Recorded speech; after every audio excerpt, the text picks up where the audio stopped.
Okay, hit her.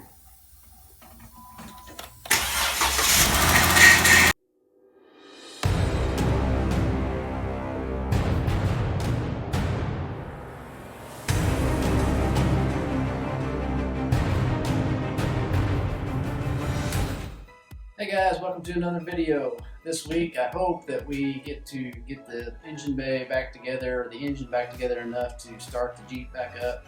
And I'm just really hoping it doesn't make any weird noises when we first start it. So let's see what happens and then see how much we can get done before the end of this weekend, because we got to get it to Mike starting Monday.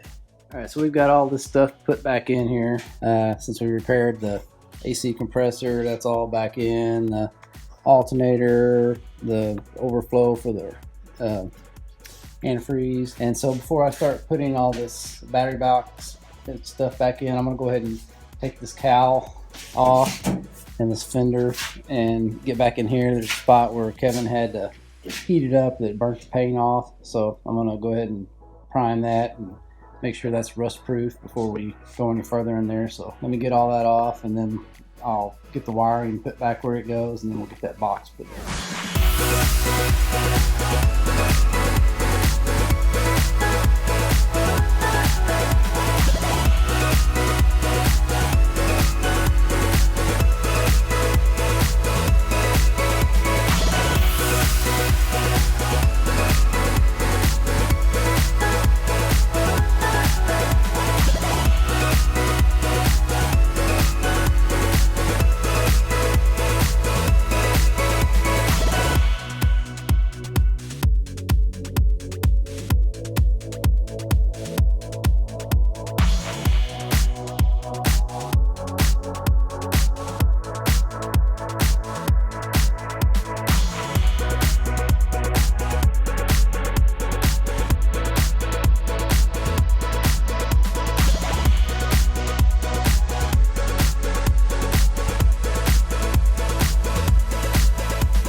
Okay, I've got this area over here cleaned up, painted, got the dirt or the burnt paint on there just to protect it from rust.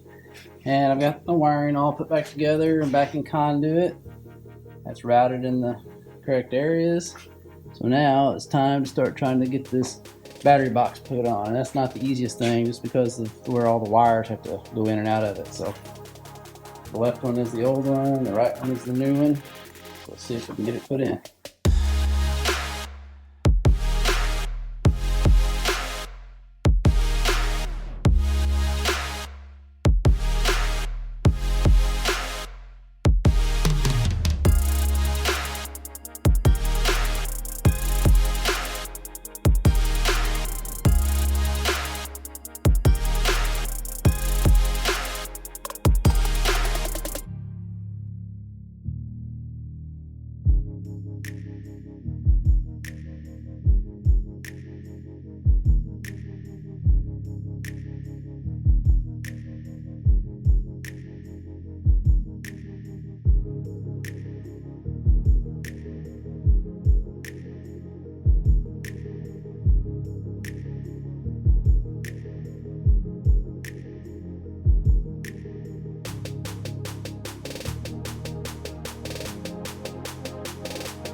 Alright, we've got, I think, everything back together that has any kind of a sensor or anything that should throw a code inside. This is the only thing that I'm not sure what is. I think it's just a temperature sensor. Correct me if I'm wrong. I think the only thing broken on it is this bracket that holds it. So I don't think that should affect any kind of code. So everything's back together. We got lights inside when you open the door. Yes. Yes. All right, so we're going to start it up and see if we hear any weird noises coming since we changed that timing belt, that drive belt. Okay, hit her.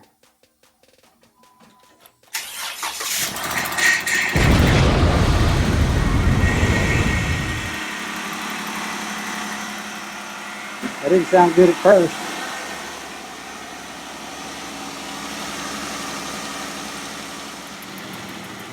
All right, we'll see if that AC Bright switch kicks on. A few moments later. Okay. All right, start her up.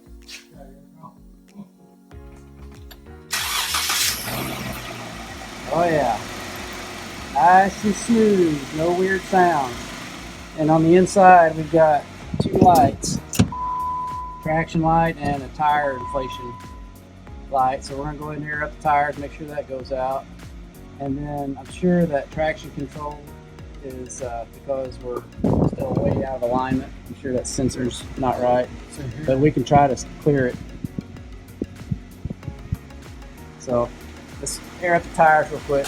All right, so we've got the tires aired up. Let's see if that kicks that light off.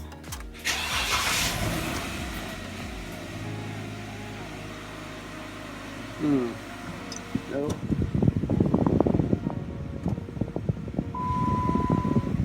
Yeah, good. What's up, Eric's thinking.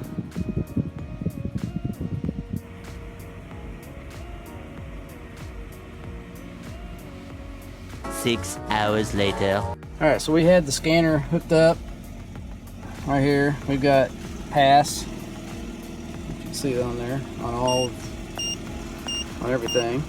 No faults. We still have that tire pressure monitor, and you can see on there it doesn't say pass or fault. It just has a weird sensor, so we might have a bad sensor in one of the tires. That's no big deal. Those are cheap. Then we got the ABS or the traction control, whatever that was, is off. So Paul's gonna drive it around a little bit and see if that will help that thing to go off. And just because he's been itching to drive it for months and months. Welcome to the Mundane Minute.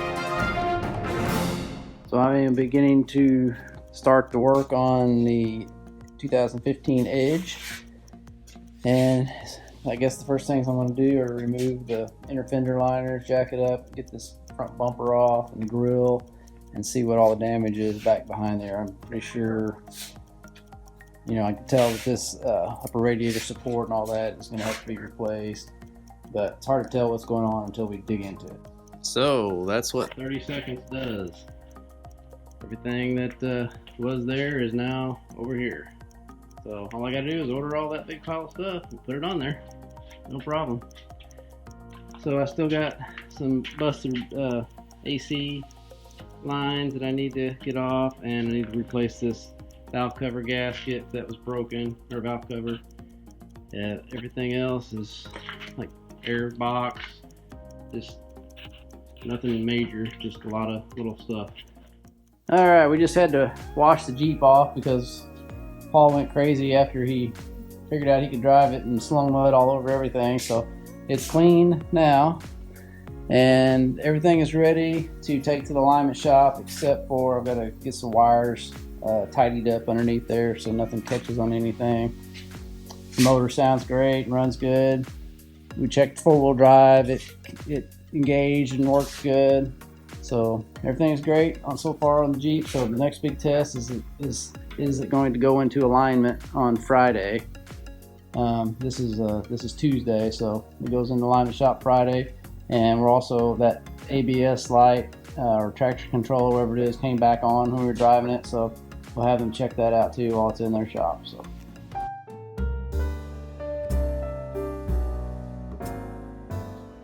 Well, good news, the Jeep is back in the shop and it is in alignment. So now we're going to do a few things before it goes to the paint shop tomorrow, like put that fender back on, and we're going to mess around with that back flare and the inner fender liner back there and see what that's involved in as far as getting that installed, just so that when we get it back from Mike's that we'll know how to put all that stuff on quick, because Paul will be in a hurry. Ready to go mud. So let's get started.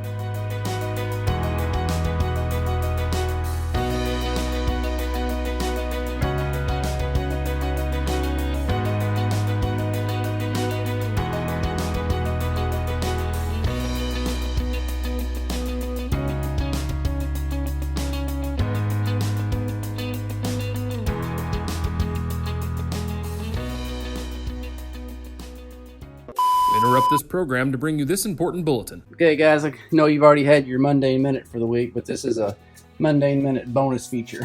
This is funny. Sometime during the wreck, I guess there was soda up here on the console, and it spilled and went down the side and under the carpet. And so I was down here cleaning it up because I had to take the console out to get the SRS module out. So I was cleaning up the soda, and when I did, I accidentally hit this piece of ductwork here. And when I did, I heard a ka-ching, ka-ching, ka-ching. So I pulled it up and got to looking in there, and the whole thing was packed full of change. So I followed it all along. There's another piece of ductwork that comes over on this side and out this hole in the carpet. I pulled it out. It was full of change. So there was a small fortune in money in this ductwork. So all I know could have happened was some mom got out of their car and some little kid got all of her change out of the cup holder and dumped it all in this slot for the air conditioning, and it went all down there and filled up the ductwork. So I don't know how much it was, but it was a whole bunch of quarters and pennies and dimes. So I got them cleaning up now because they're all covered in soda. And now back to your regularly scheduled program. Well, guys, that's it for this week. Sorry about the short video. We just ran into time problems. We had to hurry and get everything done that we could before the vehicle had to be at Mike's by Monday morning. So we're going to start doing some of the flare stuff on the Jeep. We just ran out of time. So hopefully you'll see a new build that we've got coming next week. We hope that we get it bought. We're getting ready to bid on it tomorrow morning. And hopefully we get it. If we do, we'll be showing you that next week. See you later. And always remember, don't retire it if you can rebuild it. See you guys next week. Thanks so much, guys, for tuning in and watching this week's episode of Rebuild It. Make sure you subscribe so you don't miss out on any awesome content. Have a good one.